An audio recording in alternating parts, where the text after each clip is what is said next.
Hello students, आज आपण बघणार आहोत युनिट 22 लैंगिक व प्रजनन संस्थेचे आजार STDs and RTI sexually transmitted diseases and reproductive track infection. त्यासाठी आपण स्त्री प्रजनन संस्थेवरती लक्ष टाकू. स्त्री प्रजनन संस्था ही आंतरजननेंद्रिय आणि बाह्य जननेंद्रियांमध्ये डिवाईड केलेली आहे. तर इथे आंतरजननेंद्रिये दाखवलेले आहेत. त्यामध्ये अंडाशय, अंडवाहिनी, अंडपुटके, पित्तपिंड, योनी, ग्रीवा आणि गर्भाशय.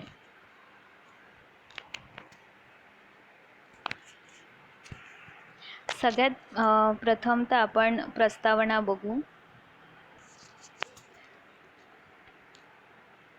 लैंगिक रोग हे फार प्राचीन काळापासून आढळतात आणि या रोगाची लक्षणे ही प्रामुख्याने जननेंद्रियांवरती दिसत असतात.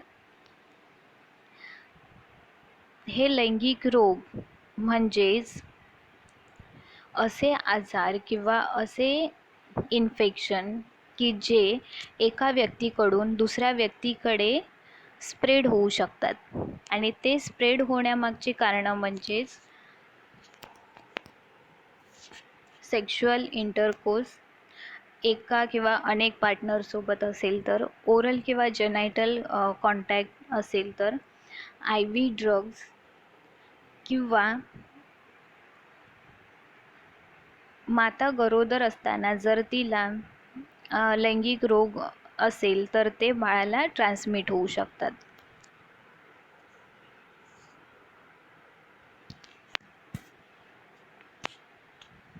लैंगिक रोग हे बऱ्याचशा कारणांमुळे दिसून येतात. त्यामध्ये सामाजिक आणि आर्थिक कारणांचा देखील समावेश आहे.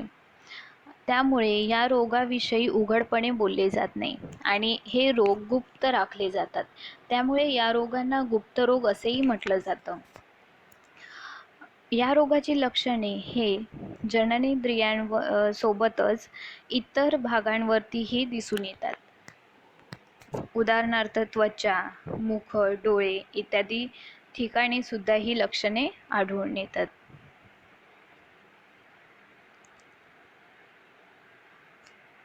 प्रजनन संस्थेतील अवयवांना झालेल्या जंतुसंसर्गाला RTI असे म्हणतात, म्हणजेच रिप्रोडक्टिव्ह ट्रॅक इन्फेक्शन. जर हे इन्फेक्शन गर्भाशय आणि बीजवाहिन्यांपर्यंत पोचल्यास त्याला पेल्विक इन्फ्लामेटरी डिसीज PID असेही म्हटले जाते. या जंतुसंसर्गामुळे वंध्यत्व येण्याचेही चान्सेस असतात. तसेच काही वेळेस स्त्रीचा मृत्यू देखील होऊ शकतो. हे STD आणि RTI म्हणजेच सेक्शुअली ट्रान्समिटेड डिसीजेस आणि रिप्रोडक्टिव्ह ट्रॅक इन्फेक्शन हे अनेक जीवाणू विषाणूंपासून होऊ शकतो. पुढे बघूया या जंतुसंसर्गाची व्याप्ती. जर आपण जागतिक बघितलं तर जवळजवळ 33 कोटी लोक या रोगाने त्रस्त आहेत. त्यापैकी 50% लोक हे किंवा रुग्ण हे तरुण वयातले आहेत. जर आपण भारताचा विचार केला तर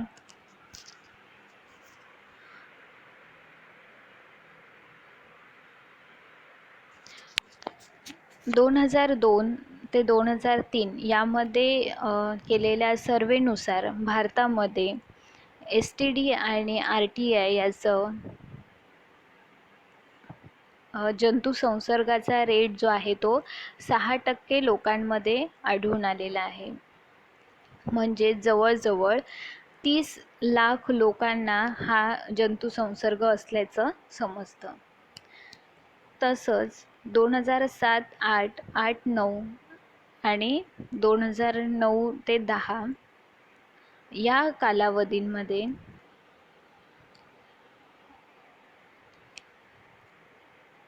2.6 लाख, 6.6 लाख आणि 8.2 लाख एवढे रुग्ण आढळलेत आणि त्यांना ट्रीटमेंट केलेली आहे.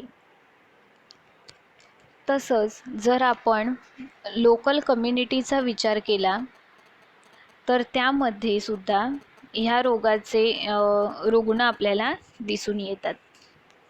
त्यामध्ये 50% महिला ज्या आहेत त्यांना जनन मार्गातील जंतू दोष असल्याचं निदर्शनास येतं. त्यामुळेच गुप्तरोग किंवा हे STD आणि RTI हा एक आरोग्याचा महत्त्वाचा प्रश्न आहे आणि हा जंतू संसर्ग थांबवण्यासाठी गुप्तरोग नियंत्रण कार्यक्रम 1949 साली सुरू करण्यात आला. पुढे पाहूया की कारक कोण आहेत, म्हणजेच हे रोग पसरवणारे जीवाणू कोणते आहेत.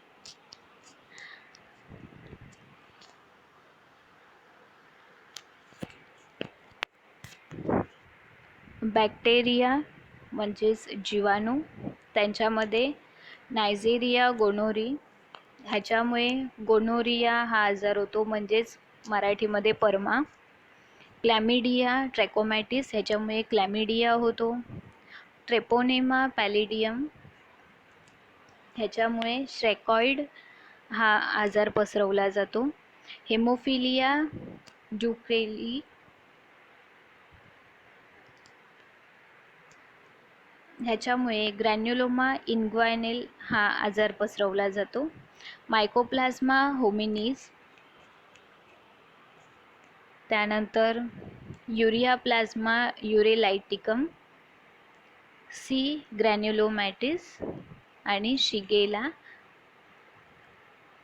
हे काही बॅक्टेरिया आहेत ज्यांच्यामुळे हा जंतू संसर्ग पसरला जातो. नायझेरिया गोनोरी, क्लॅमिडिया, हिमोफिलस ड्युक्रेई. पुढे आहेत विषाणू म्हणजेच व्हायरल एजंट्स. त्यामध्ये आहे हर्पेस सिम्प्लेक्स व्हायरस 1 आणि 2, ह्याच्यामुळे जनायटल हर्पीस होतो. त्यानंतर हिपॅटायटिस बी व्हायरस, ज्याच्यामुळे हिपॅटायटिस बी इन्फेक्शन होतं, म्हणजेच यकृत दाह. त्यानंतर HPV म्हणजेच ह्युमन पॅपिलोमा व्हायरस, यामुळे जनायटल व ॲनल चार्ट्स येतात, म्हणजे चट्टे येतात. त्यानंतर मोलस्कम कॉन्टॅजिओजम आणि लास्ट आहे HIV ह्युमन इम्युनोडेफिशियन्सी व्हायरस, त्यामुळे होतो एड्स. पुढे आहेत प्रोटोझोअल एजंट्स म्हणजेच आदिजीव. त्यामध्ये एंटामोइबा हिस्टोलायटिका, देन ट्रॅकोमोनास वजायनॅलिस, यामुळे योनिदाह होतो. जियार्डिया लॅम्ब्लिया आणि लास्ट आहे ते म्हणजे फंगल म्हणजेच बुरशी. त्यामध्ये आहे कॅन्डिडा अल्बिकन्स, यामुळे सुद्धा योनिदाह होतो. हिपॅटायटिस बी व्हायरस, HIV, कॅन्डिडा अल्बिकन्स,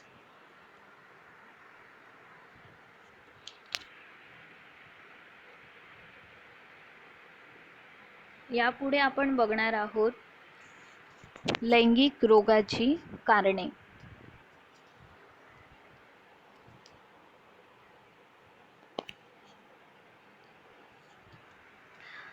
सर्वात प्रथम आहे ते म्हणजे not using condoms for sexual intercourse. कंडोमचा वापर न केल्यामुळे हा जंतू संसर्ग जास्त प्रमाणात पसरतो. More than one sexual partner, एकापेक्षा जास्त पार्टनर असल्यास, frequent sexual partners exchange, sex with casual partners, then previous history of STI, जर पूर्वीची हिस्ट्री असेल तर, काही आर्थिक अडचणींमुळे किंवा गरिबीमुळे देखील काही लोक या वेश्या व्यवसायाकडे येतात. हे सुद्धा म्हणजे गरिबी किंवा आर्थिक कारण हे सुद्धा एक याचं कारण असू शकतं. किंवा ड्रग्स किंवा मादक पदार्थांचं सेवन केल्यामुळे अशा गोष्टींना लोक बळी पडतात की ज्याच्यातून त्यांना हा संसर्ग होऊ शकतो. त्यासोबत इतर कारणं आहेत. स्किन पिअर्सिंग म्हणजे स्किनमध्ये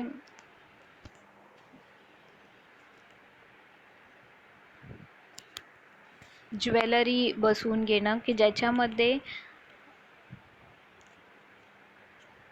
ती प्रोसेस करताना जर हायजीन मेंटेन केलेलं नसेल तर त्यामुळे सुद्धा हा जंतुसंसर्ग होऊ शकतो. एखाद्या व्यक्तीच्या जर स्किनवरती ते जंतू असतील आणि त्या व्यक्तीच्या कॉन्टॅक्टमध्ये जर आपण आलो तर डायरेक्ट स्किन टू स्किन कॉन्टॅक्टमधून हे जंतू आपल्या शरीरामध्ये जाऊ शकतात. त्यानंतर consumption of alcohol and drugs म्हणजेच मादक पदार्थांच्या सेवनामुळे सुद्धा अशा गोष्टींना लोक बळी पडू शकतात. त्यानंतर आहे ब्लड ट्रान्सफ्युजन. जर एखाद्या इन्फेक्टेड व्यक्तीने आपलं ब्लड डोनेट केलेलं असेल तर ज्या व्यक्तीला असं ब्लड मिळणार आहे त्या व्यक्तीला हे इन्फेक्शन होऊ शकतं. त्यानंतर वयोगट. जास्तीत जास्त ह्या रोगाचं प्रमाण 20 ते 24 या वयोगटामध्ये आढळून आलेलं आहे आणि याचं प्रमाण हे पुरुषांपेक्षा स्त्रियांमध्ये जास्त आहे. तसेच विवाहितांपेक्षा अविवाहित लोकांमध्ये व घटस्फोटित व्यक्तींमध्ये याचं प्रमाण जास्त आहे.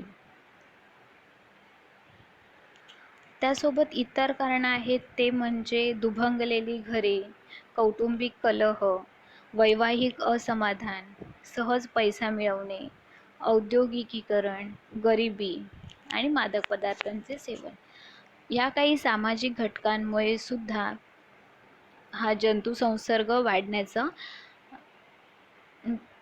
हा जंतुसंसर्ग वाढू शकतो. तसंच ज्या लोकांची इम्युनिटी कमी आहे असे लोक जर या जंतूच्या संपर्कात आले तर त्यांना हे इन्फेक्शन लगेच होऊ शकतं.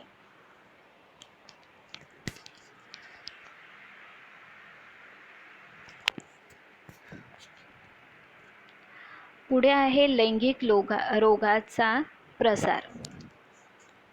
म्हणजेच हे जे आजार आहेत ते एका व्यक्तीकडून दुसऱ्या व्यक्तीकडे कसे पसरवले जातात तर त्यामध्ये सगळ्यात पहिलं महत्त्वाचं प्रसाराचं जे कारण आहे ते म्हणजे लैंगिक आजार असणाऱ्या व्यक्तीसोबत असुरक्षित लैंगिक संबंध ठेवणे.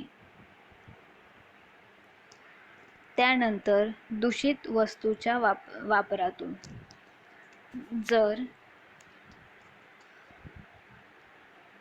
अशी एखादी वस्तू जी त्या संसर्ग झालेल्या माणसाने हाताळलेली आहे ती वस्तू, कपडे, भांडी जर आपण वापरले तर त्याच्यातूनही हा जंतुसंसर्ग होऊ शकतो.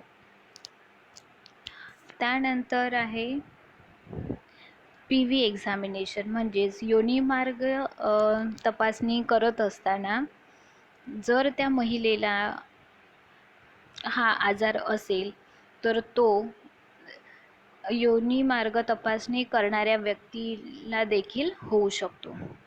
त्यासोबतच आहे की प्रसव क्रियेवेळी निर्जंतुकता न पाळल्यास. त्यानंतर मासिक पाळीच्या वेळी स्वच्छतेचा अभाव असेल तर, कारण या वेळेला ह्या जंतूंची वाढ तिथे झपाट्याने होत असते आणि जर हायजीन मेंटेन केलेलं नसेल तर ह्या जंतूंचा वाढ होऊन ते युट्रस आणि फॅलोपियन ट्यूब्सपर्यंत जाऊन इन्फेक्शन करू शकतात. त्यानंतर आहे लॅक ऑफ पर्सनल हायजीन. जर आपण स्वतःची स्वच्छता, स्पेसिफिकली जननेंद्रियांची स्वच्छता जर व्यवस्थित घेतली नाही तर त्यामुळे हा जंतुसंसर्ग वाढू शकतो किंवा तो दुसऱ्याला देखील पसरू शकतो. पुढे काही चिन्हे व लक्षणे दिलेली आहेत महिलांमध्ये आणि पुरुषांमध्ये. पहिलं आपण बघू पुरुषांमधली लक्षणे.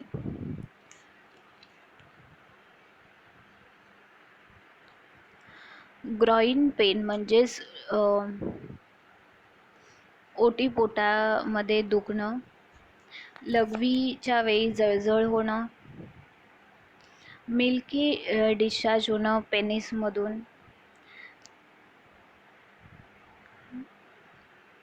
टेस्टीज किंवा स्क्रोटम जे आहे त्याला सूज येणं, घशामध्ये खवखवणे आणि ॲनल इचिंग.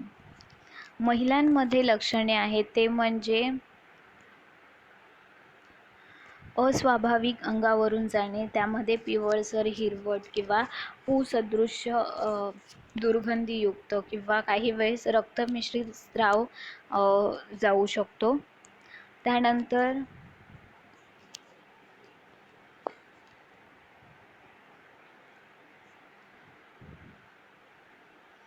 बर्निंग युरिनेशन म्हणजे लघवीला जळजळ होणे, लोअर ॲबडॉमिनल पेन किंवा पाठदुखी असू शकते, मळमळ होऊ शकते, काही वेळेस फीवर येऊ शकतो जर इन्फेक्शन जास्त असेल तर, संभोगाच्या वेळी वेदना होऊ शकतात, 2 पिरियड्सच्या मध्ये स्पॉटिंग होऊ शकतं म्हणजे एखाद दुसरा ब्लडचा ड्रॉप दिसू शकतो, सोअर थ्रोट आणि ॲनल इचिंग.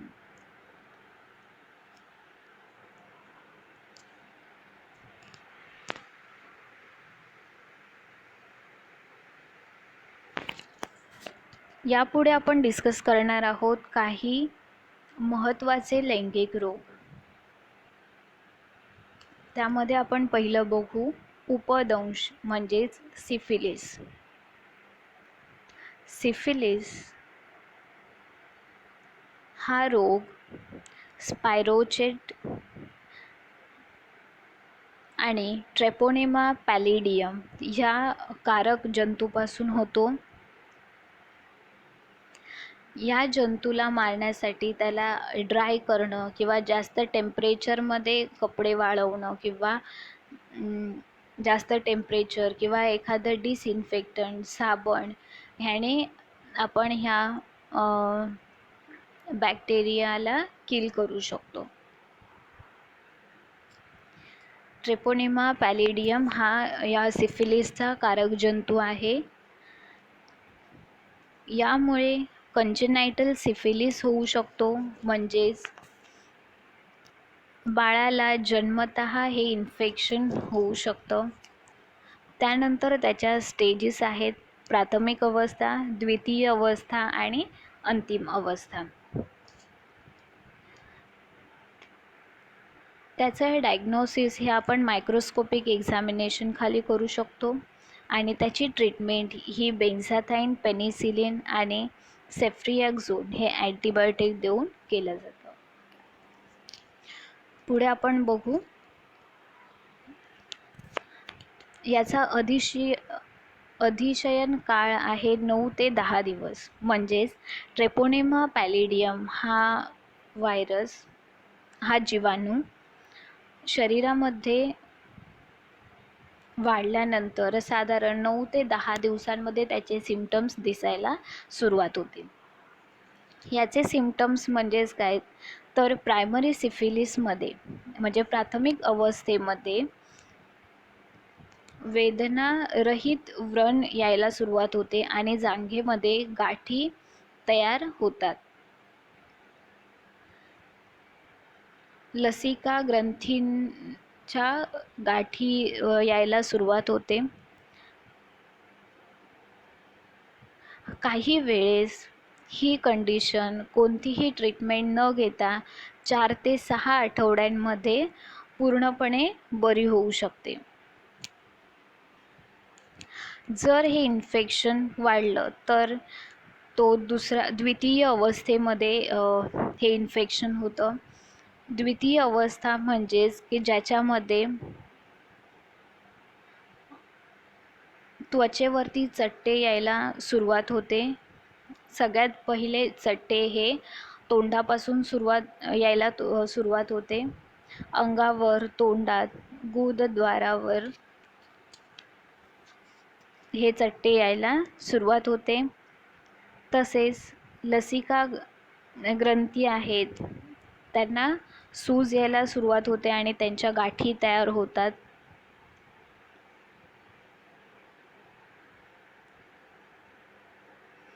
काही वेळेस हे चट्टे काही आठवड्यांमध्ये किंवा महिन्यांनंतर डिसअपियर होतात. जर हे इन्फेक्शन वाढलं तर त्याला आपण अंतिम अवस्था म्हणतो. ह्या अंतिम अवस्थेमध्ये महारोहिणीवरती त्याचा परिणाम होतो आणि हृदयविकार, पक्षाघात किंवा संधिवाताचे चान्सेस वाढतात. अंतिम अवस्थेमध्ये प्रथम आणि द्वितीय अवस्थेमधले सगळे सिम्पटम्स इथे दिसून येतात. त्यासोबत हे इन्फेक्शन मज्जासंस्थेला आणि हृदयापर्यंत पोचलं जातं.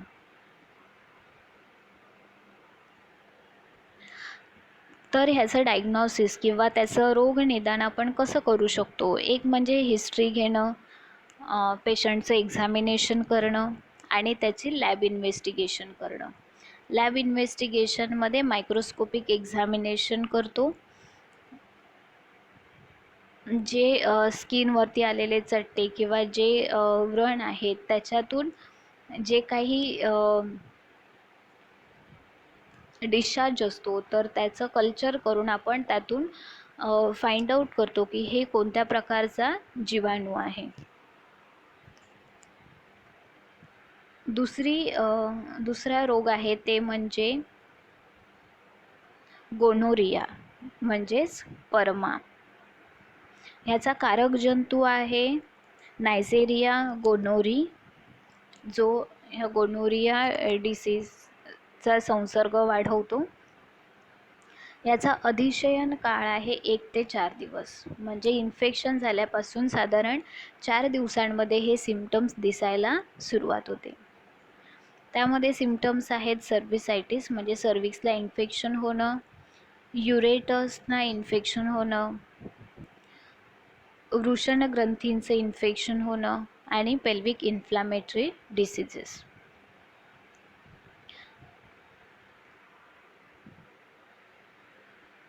हा एक ग्राम निगेटिव्ह बॅक्टेरिया आहे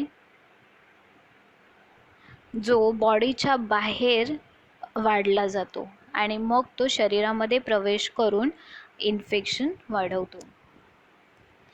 त्याचे क्लिनिकल पिक्चर म्हणजेच त्याचे चिन्हे व लक्षणे.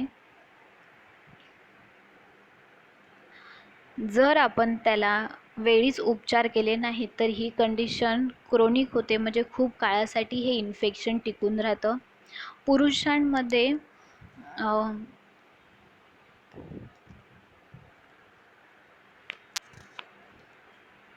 पेनिसला सूज येणं किंवा त्याचा दाह होणं आणि त्यासोबतच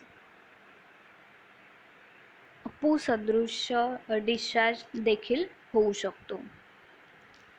पुरुषांमध्ये मूत्रमार्गातून पू अथवा पू सदृश्य स्त्राव येणं हे एक त्याचं लक्षण आहे. महिलांमध्ये सर्व्हिक्सला इन्फेक्शन होणं किंवा योनी मार्गातून स्त्राव येणं. त्यासोबतच अर्थरायटिस म्हणजे संधिवात, घसा खवखवणे, रेक्टल इन्फेक्शन. काही वेळेस हे इन्फेक्शन ब्लडमध्येही पसरू शकतं.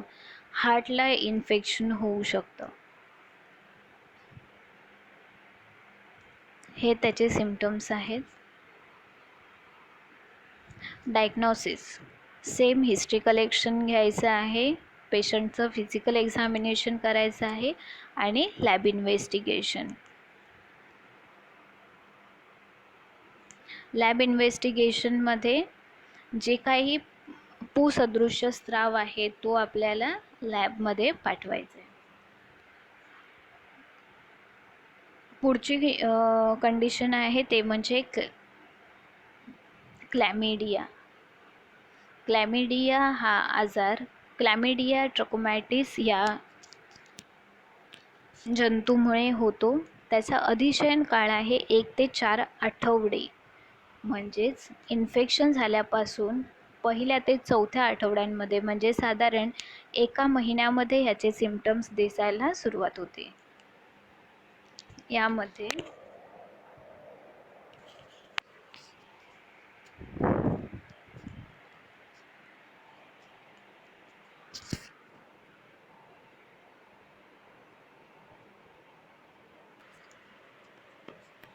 LGV म्हणजेच लिम्फोग्रॅन्युलोमा वेनेरियम. यामध्ये त्वचेवरती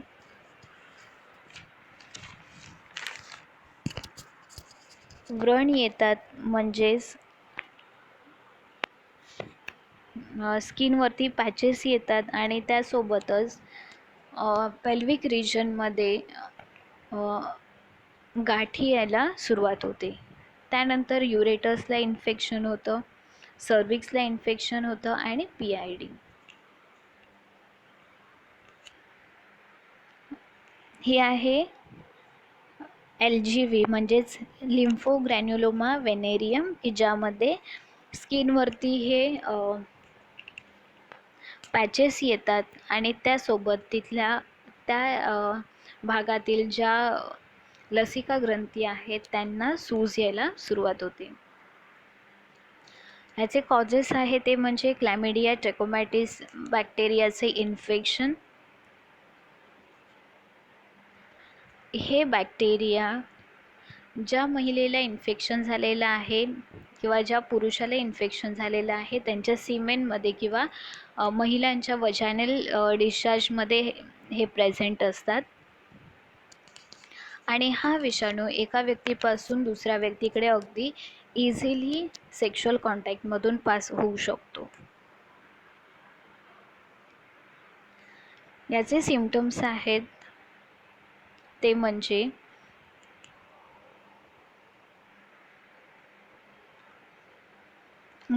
पुरुषांमध्ये मूत्रमार्गातून पुसदृश्य स्त्राव येणे, लघवी करताना वेदना होणे,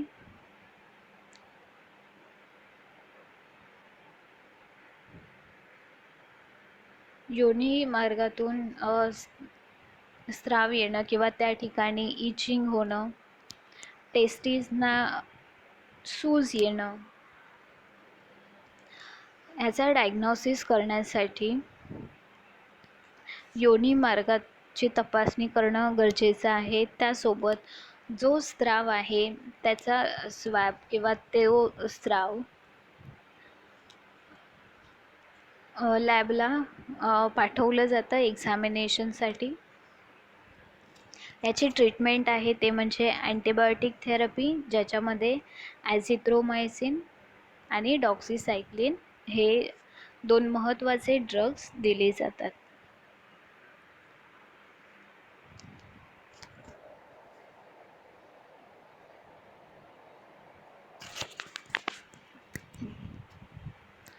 पुढील आजार आहे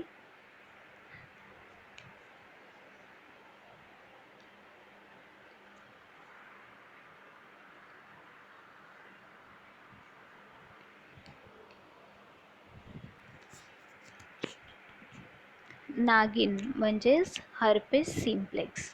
याचा अधिशयन काळ आहे 1 ते 7 दिवस. याचा कारक जंतू आहे हर्पेस सिम्प्लेक्स व्हायरस.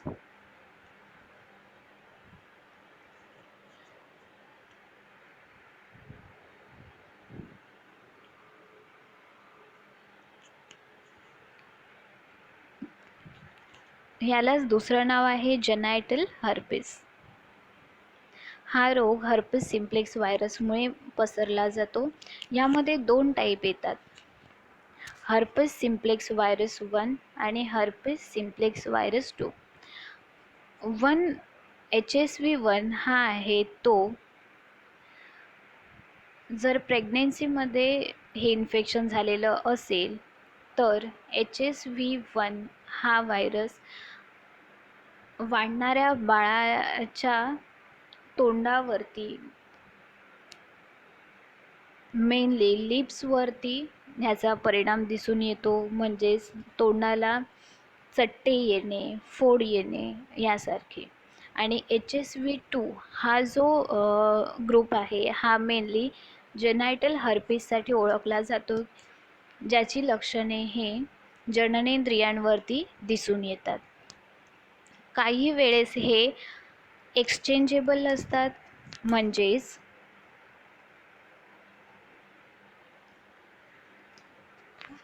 HSV1 हा HSV2 मध्ये देखील कन्वर्ट होऊ शकतो किंवा 2 हा 1 मध्ये एक्सचेंज होऊ शकतो. याची लक्षणे आहेत, हे लहान छोट्या मज्जातंतूंवरती आघात करतात नागींचे विषाणू, जननेंद्रियांभोवती फोड येणं, लसिका ग्रंथींवरती सूज येणं आणि गरोदर मातेला हा आजार असल्यास बाळामध्ये विकृती दिसून येते. पुढील रोग आहे तो म्हणजे कॅन्क्रॉइड म्हणजेच मृदू व्रण. याचा अधिशयन काळ आहे 1 ते 7 दिवस. हा एक सेक्शुअली ट्रान्समिटेड इन्फेक्शन आहे, ज्याचा कारक जंतू आहे हिमोफिलस ड्युक्रेई. ह्याचे रुग्ण अमेरिकेमध्ये सापडले होते आणि त्यानंतर मग हा आजार पसरला गेलाय. जास्तीत जास्त ह्या रोगाची लागण ही सब सहारन आफ्रिका एरियामध्ये, म्हणजेच आफ्रिकेचा जो भाग सहारा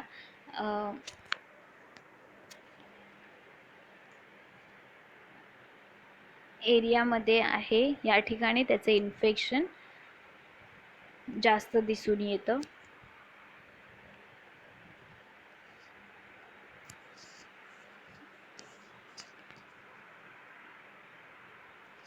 या आजारासाठी आपण रोगनिदान करण्यासाठी मायक्रोस्कोपिक एक्झामिनेशन केलं जातं, की ज्यामध्ये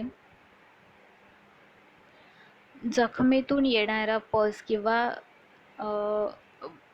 त्या व्यक्तीचं ब्लड हे आपण लॅबला पाठवून ह्याचं रोगनिदान करू शकतो. ह्याची ट्रीटमेंट म्हणजे सल्फोनामाइड्स आणि टेट्रासायक्लिन्स.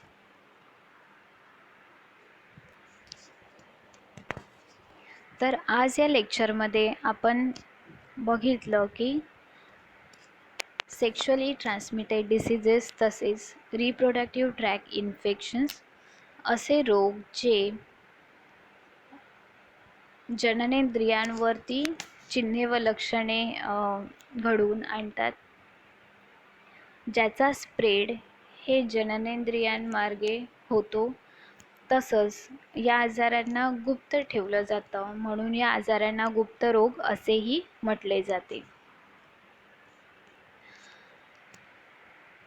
या आजाराची व्याप्ती ही खूप वाढत असल्यामुळे हा रोग आटोक्यात आणणं गरजेचं आहे आणि त्यासाठी भारत सरकारने 1949 रोजी गुप्तरोग नियंत्रण हा कार्यक्रम राबवण्यास सुरुवात केलेली आहे.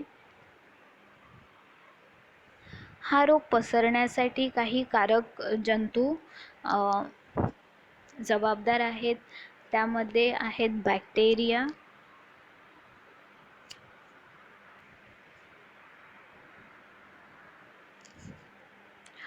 व्हायरसेस, प्रोटोझोआ, फंगस,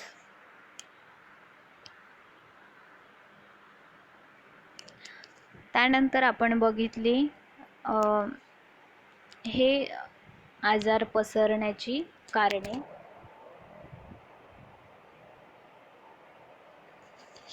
यामध्ये वयोगट, जे तरुण वयातली लोक आहेत यांच्यामध्ये याचं प्रमाण जास्त आहे.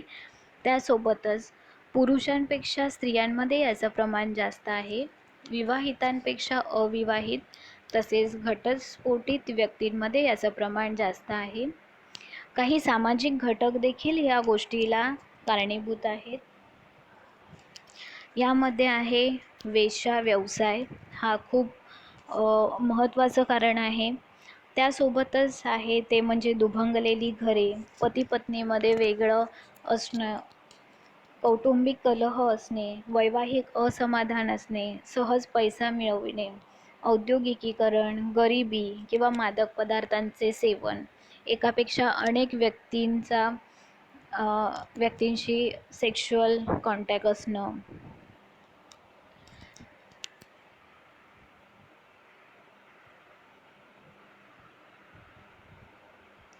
त्यानंतर आपण बघितलं लैंगिक रोगाचा प्रसार, की ज्यामध्ये असुरक्षित लैंगिक संबंध, दूषित वस्तूच्या वापरातून, योनिमार्ग तपासणी करताना किंवा प्रसव क्रियेवेळी, निर्जंतुकता न पाळल्यामुळे, मासिक पाळीच्या वेळी स्वच्छता न ठेवल्यामुळे किंवा जननेंद्रियांची स्वच्छता न राखल्यामुळे या रोगाचा प्रसार होऊ शकतो. पुढे आपण बघितलीत काही महत्त्वाची चिन्हे व लक्षणे जी महिलांमध्ये आणि पुरुषांमध्ये दिसून येतात. त्यानंतर आपण काही महत्त्वाचे लैंगिक रोग बघितलेत. त्यामध्ये आहे सिफिलिस म्हणजेच उपदंश, जो ट्रेपोनियम पॅलिडियम या कारक जंतूमुळे होतो. त्यामध्ये प्राथमिक अवस्था, द्वितीय अवस्था व अंतिम अवस्था. त्यानंतर गोनोरिया म्हणजेच परमा, ज्याचा कारक जंतू आहे नायसेरिया गोनोरी. हा एक ग्राम निगेटिव्ह आहे, जो शरीराच्या बाहेर ज्याची वाढ होते. त्याचे सिम्पटम्स. त्यानंतर क्लॅमिडिया. क्लॅमिडिया या आजाराचा जंतू आहे क्लॅमिडिया ट्रॅकोमॅटिस.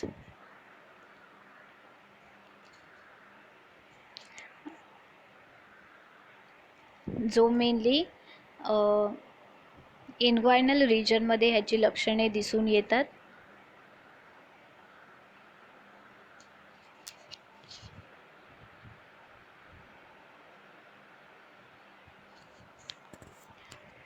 त्यानंतर नागिन म्हणजेच हर्पिस सिम्प्लेक्स इन्फेक्शन. या रोगाचा जंतू आहे तो म्हणजे हर्पस सिम्प्लेक्स व्हायरस. यामध्ये 1 आणि 2 HSV1 हा गर्भाशयात वाढणाऱ्या बाळाच्या तोंडावरती याचा परिणाम दिसून येतो आणि HSV2 ह्याचे परिणाम हे जननेंद्रियांवरती दिसून येतात.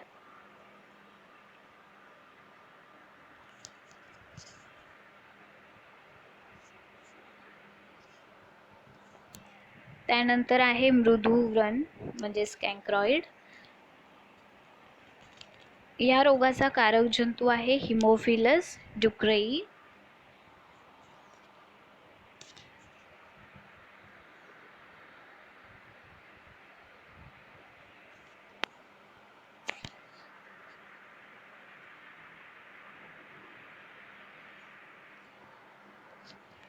Thank you.